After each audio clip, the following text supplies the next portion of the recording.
Hello everyone, आज है 28 फरवरी और आज इस वीडियो में हम बात करने जा रहे हैं वक्रांगी के बारे में। देखिए 24 रुपये का शेयर है और देखा जाए तो लगातार यहाँ पर गिरावट बनी हुई है। देखो अटेम्प्ट करा था इसने बीच में तेजी दिखाने का, लेकिन वापस से गिरावट यहाँ पर देखने को मिल रही है। और पिछले एक साल में भी अगर आप ग्राफ देखोगे तो सिर्फ 7.5% की तेजी है। एक बड़ी तेजी दिखाई थी यहाँ पर, लेकिन उसके बाद देखो तो 30 रुपये पर जाने के बाद एक बड़े करेक्शन से अभी ये गुजर रहा है। बीच बीच में अटेम्प्ट किया, लेकिन गिरावट 5 साल का अगर आप ग्राफ देखोगे तो भाई साहब गिरावट और भी ज़्यादा है। और एक चीज़ यहाँ पर हर बार देखने को मिली है कि जब भी कोई बड़ा अटेम्प्ट करा है इसने, गिरावट साथ में आई है। बड़ा अटेम्प्ट करा, गिरावट आई, बड़ा अटेम्प्ट करा, वापस से गिरावट आई। इस बार फिर से कोशिश करी थी, लेकिन फिर से गिरावट तब में चीज़ें तब्दील होती नज़र आ रही है। और देखा जाए तो देखो कंपनी फंडामेंटली उतनी ज़्यादा स्ट्रांग नहीं है, क्योंकि पिछले कुछ क्वार्टर में इनके जो नंबर्स आए हैं वो उतने ज़्यादा बेहतर भी नहीं है। यहाँ पर एक टाइम ऐसा भी था जब ये 500 रुपये का शेयर हुआ करता था, लेकिन कई सारे एलिगेशंस लगे इनके ऊपर कॉर्पोरेट गवर्नेंस के, और उसके बाद जो गिरावट देखने को मिली कि अभी भी वो उससे उभर नहीं पाया है। और जब भी तेज़ी आती है एक टेम्पररी तेज़ी ही होती है, लॉन्ग टर्म में बाद में यहाँ पर फिर से गिरावट देखने को मिल ही जाती है। अगर आप वॉल्यूम देखोगे तो यहाँ पर वॉल्यूम थोड़ा सा है, 87 लाख के आसपास का वॉल्यूम यहाँ पर देखने को मिल रहा है।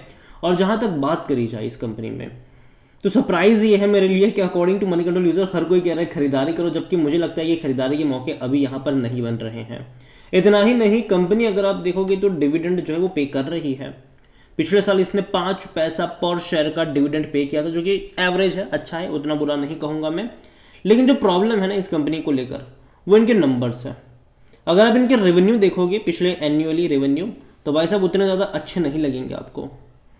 एक टाइम था जब इनका सालाना रेवेन्यू 1500 करोड़ का था, और अभी लास्ट क्वार्टर में 200 करोड़ भी नहीं हो पाया, सॉरी लास्ट फाइनेंशियल ईयर में, पूरे साल में। और जहाँ तक प्रॉफिट की बात करें तो एक टाइम था जब 100 करोड़ से भी ज़्यादा का प्रॉफिट था 2022 में। अभी लास्ट में अगर आप देखो तो 1 करोड़ में सिमट के रह गया, और अभी तो भैया लाखों में क्वार्टरली इनका नंबर्स आ रहे हैं। कंपनी की वेबसाइट पे चले जाओ, देखो इनके बिजनेस कई तरीके के हैं। अगर आप इनकी सर्विसेज देखोगे तो एक इनका एटीएम सेटअप करने का भी बिजनेस है। लेकिन देखो मुझे लगता है कि आने वाले टाइम में जिस तरीके से रुपए कार्ड की बात करो या फिर डिजिटल ट्रांजेक्शन की बात करो, तो जब वो बढ़ेंगे ना, तो कहीं ना कहीं एटीएम के जो नंबर्स हैं वो कम होंगे। और जनरली इसके जो एटीएम होते हैं वक्रांगी के, वो आपको बहुत ही छोटे गांव में देखने को मिलते हैं, शहरों में जनरली आपको देखने को नहीं मिलेंगे ये।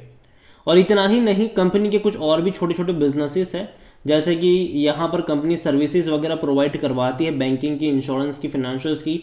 इसके अलावा ई कॉमर्स असिस्टेंट प्रोवाइड करवाते हैं, लॉजिस्टिक असिस्टेंट प्रोवाइड करवाते हैं, चाहे वो ऑनलाइन शॉपिंग को लेकर हो, हेल्थ केयर को लेकर हो, ट्रैवल सर्विसेज को लेकर हो, बिल वगैरह पेमेंट करना हो, लॉजिस्टिक को लेकर हो।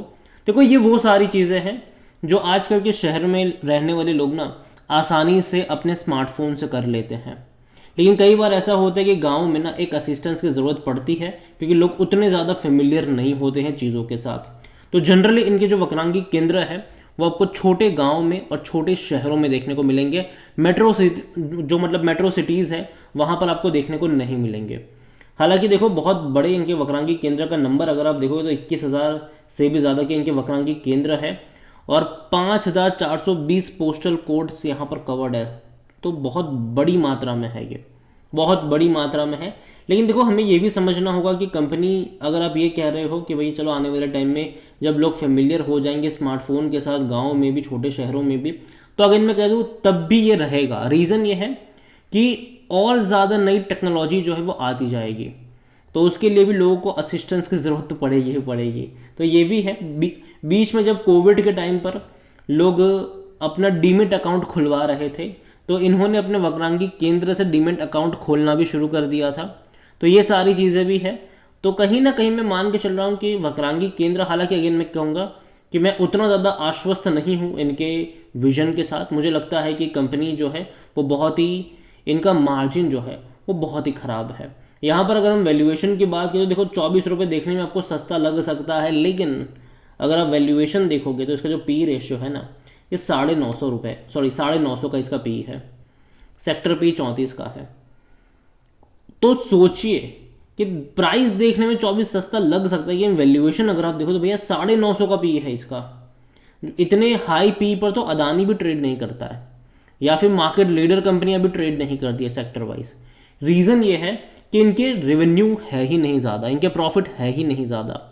अभी लास्ट क्वार्टर में 52 करोड़ का इनका रेवेन्यू था और प्रॉफिट चलो थोड़ा सा अच्छा रहा, 1 करोड़ 24 लाख के आसपास। उससे पहले के क्वार्टर में 52 करोड़ के रेवेन्यू में 42 लाख के आसपास का प्रॉफिट था। मतलब मार्जिन बहुत कम है, बहुत थिन मार्जिन है इनके। अगर आप देखो इससे पहले 55 करोड़ के आसपास के इनके रेवेन्यू में 50 लाख का इनका प्रॉफिट था।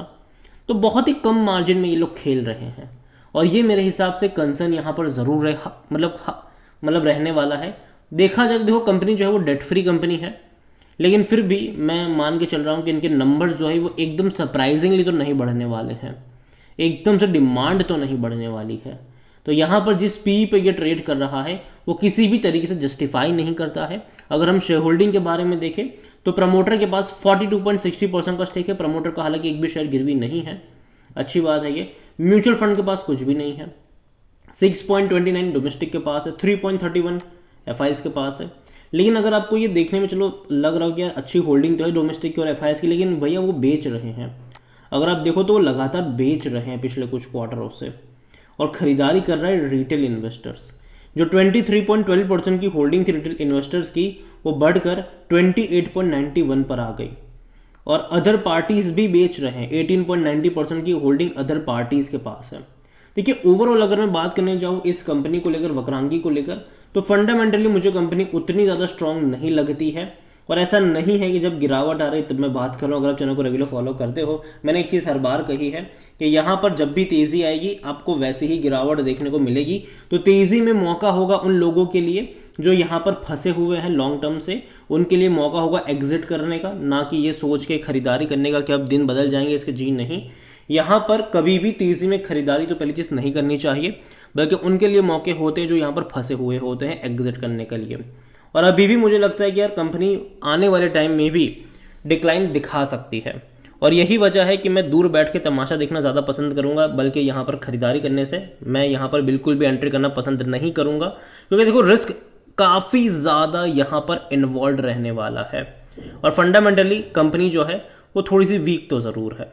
और यही वजह है कि मैं इतना ही कहूँगा कि जल्दबाजी मत करना, खरीदारी को लेकर थोड़ा सा टाइम लीजिएगा, करेक्शन का आने का वेट करेंगे तो ज़्यादा फायदे में रहेंगे, यही मैं कहूँगा। अगेन कोई बाय सेल रिकमेंडेशन नहीं है ये। वीडियो को यहाँ पे एंड करता हूँ। पसंद आया हो तो लाइक करो, शेयर करें। चैनल पर पहली बार आए तो प्लीज़ सब्सक्राइब करें और वक्रांगी के बारे में आप क्या सोचते हैं वो भी आप मुझे कमेंट में लिखकर बता सकते हैं। Thank you.